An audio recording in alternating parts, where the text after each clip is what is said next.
When I was a young man, I came across a statistic that you've seen. It said that the average person only uses about 10% of their potential, and the other 90% is left unused throughout their lifetime.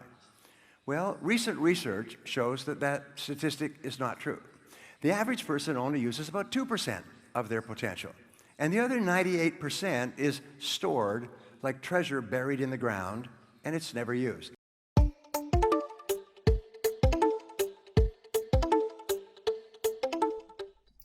Bagus gak cuplikan video tadi? Gue nemu video itu di YouTube cuy. Setelah gue tonton, gue langsung merasa kalau sebenarnya waktu yang udah gue habisin selama ini tuh hanya gue buang untuk melakukan kegiatan yang gak berguna gitu. Menurut gue video itu benar-benar sangat menarik banget buat gue tonton berkali-kali. Nama pembuat video itu bernama Brian Tracy. Jadi dia ini seorang pembicara, motivator, dan penulis. Lebih dari 70 buku hasil karyanya telah diterjemahkan ke dalam berbagai bahasa. Brian Tracy juga pemimpin dan CEO dari Brian Tracy International yang dia dirikan, sebuah perusahaan yang mengkhususkan diri dalam pelatihan dan pengembangan individu dan organisasi. Gue masih inget banget apa yang dia katakan di video itu, di mana dia menemukan statistik yang mengatakan kalau rata-rata orang hanya menggunakan sekitar 10% potensi mereka dan 90% lainnya dibiarkan tidak terpakai seumur hidup mereka. Tapi ternyata penelitian tersebut mengungkapkan jika statistik itu sudah tidak cocok lagi cuy. Tapi ternyata rata-rata orang hanya menggunakan sekitar 2% dari potensi mereka dan 98% lainnya hanya tersimpan dan tidak pernah digunakan sama sekali sepanjang hidup mereka. Saat itu gue langsung mikir ke diri gue sendiri, terus 2% potensi dalam diri gue pakai buat apaan? Ternyata 2% dari potensi gue ini gue pakai buat bermain media sosial, kemudian gue pakai buat chattingan, buat balesin komen-komen orang-orang, balesin snap temen gue, ngegibah bareng temen gue, termasuk main game. Lalu beberapa persen lainnya gue pakai buat nonton layar TV, komputer, dan handphone, entah itu menonton film atau video dan lain-lain. Setiap harinya gue lakuin sekitar 3-5 jam, bahkan bisa lebih. Dan sebagian besar yang gue tonton berada di kategori 2% yang sama sekali gak penting dan gak akan buat perbedaan sama sekali dalam hidup gue. Tapi apa yang gue lakuin berulang kali itu akan menjadi sebuah kebiasaan.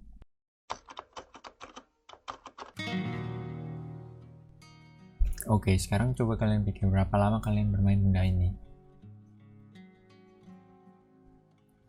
Kalau gue per hari bisa sekitar 5-7 jam hanya untuk media sosial, mulai dari WhatsApp, YouTube, IG, Facebook, dan lain-lain. Dan itu gue lakuin berjam-jam, bener-bener gak berguna cuy, gak bermanfaat banget bagi diri gue, gak bikin gue sukses, gak bikin gue kaya, dan gak penting gitu. Tapi gue sangat-sangat menikmatinya.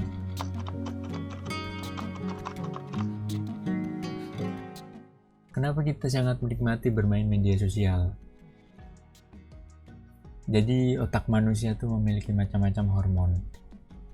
Hormon kebahagiaan, tapi salah satunya yaitu dopamin.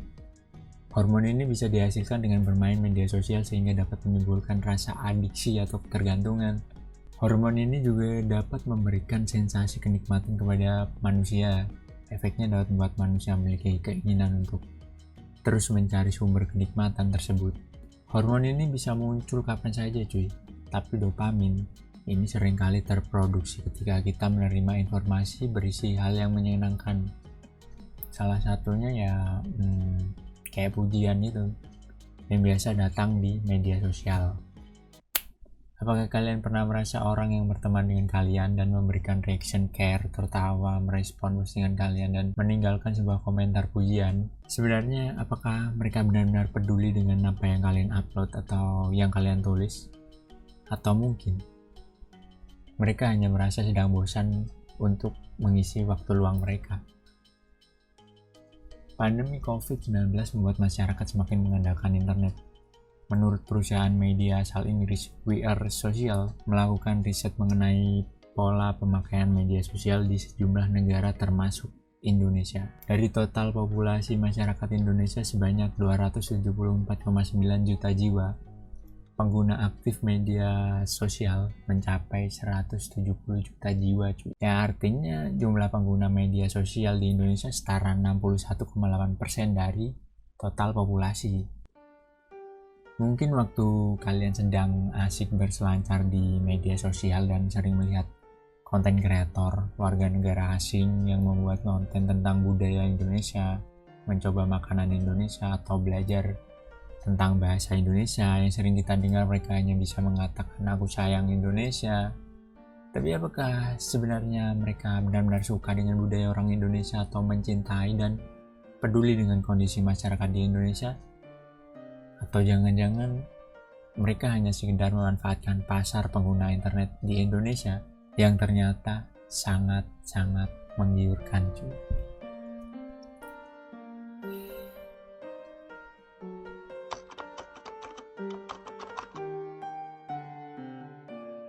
Gue kira media sosial adalah tempat yang bagus buat ngilangin stres, tapi ternyata gue salah, cuy. Dalam 3 minggu gue coba buat berhenti bermain media sosial karena gue merasa media sosial sudah jadi setengah dalam diri gue. Mungkin ini agak aneh, cuy, tapi itu benar-benar terjadi pada diri gue. Lantas bagaimana gue mulai mencoba buat berhenti media sosial?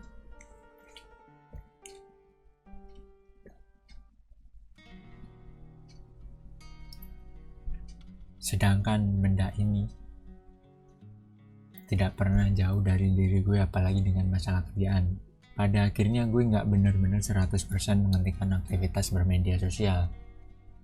Tapi pertama-tama gue mulai dengan mencoba menguninstall beberapa aplikasi media sosial yang paling sering gue pakai, mulai dari Facebook, Instagram, Twitter,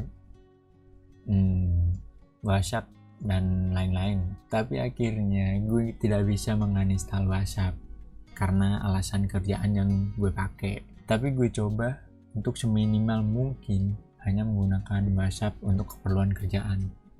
Jadi sebenarnya yang perlu gue hindari dari WhatsApp ya fitur snap WhatsApp. Mau tidak mau gue harus hapus semua kontak WA teman-teman gue, cuy. Tapi karena gue rasa itu nggak mungkin, sampai akhirnya gue hanya membisukan semua snap yang sering muncul, dan gue rasa itu cukup sangat efektif. Apa yang terjadi? Sehari setelah menguninstall semua medsos itu, gue benar-benar ngerasa kayak resah gitu. Gue ngerasa penasaran berlebih, ada apa di Facebook gue gitu, gimana kegiatan teman-teman gue di IG, gimana trending apa di Twitter hari ini. Saat gue fokusin pikiran gue ke hal lain, tanpa sadar tangan gue seperti gerak sendiri. Karena kebiasaan gue ambil HP di saku, dan setelah gue sadar ternyata medsos gue udah gue hapus semua, akhirnya gue masukin lagi, cuy. Dan beberapa jam kemudian gue ngelakuin hal yang sama, cuy.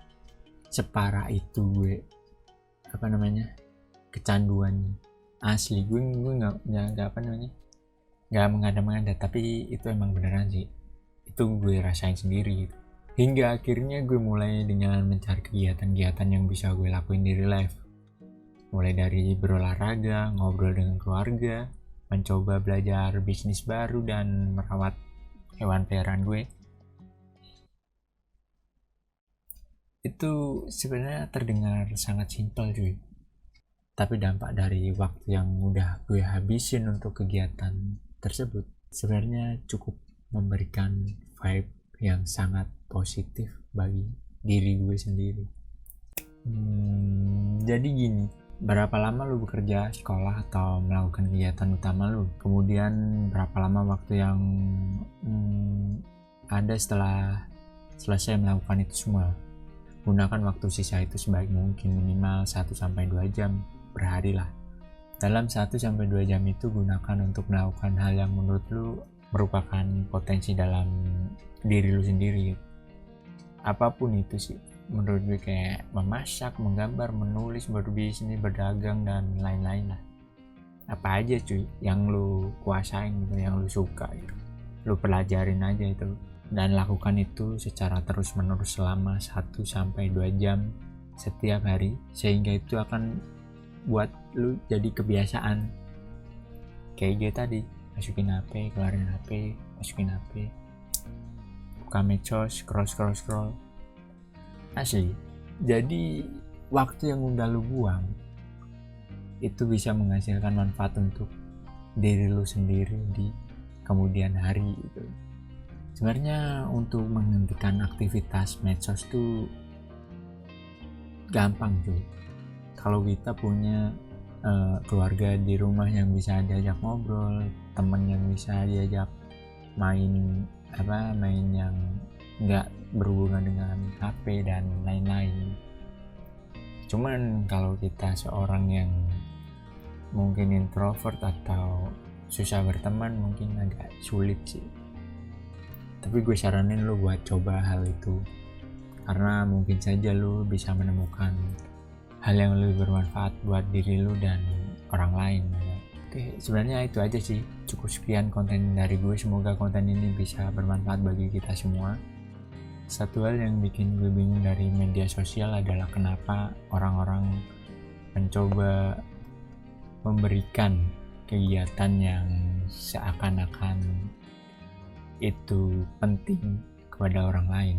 Contohnya saat lu berada di suatu tempat dan lu mulai membagikan hal itu ke orang lain lewat medsos lu, dan sebenarnya tujuan itu apaan gitu? Apakah itu salah satu contoh untuk ria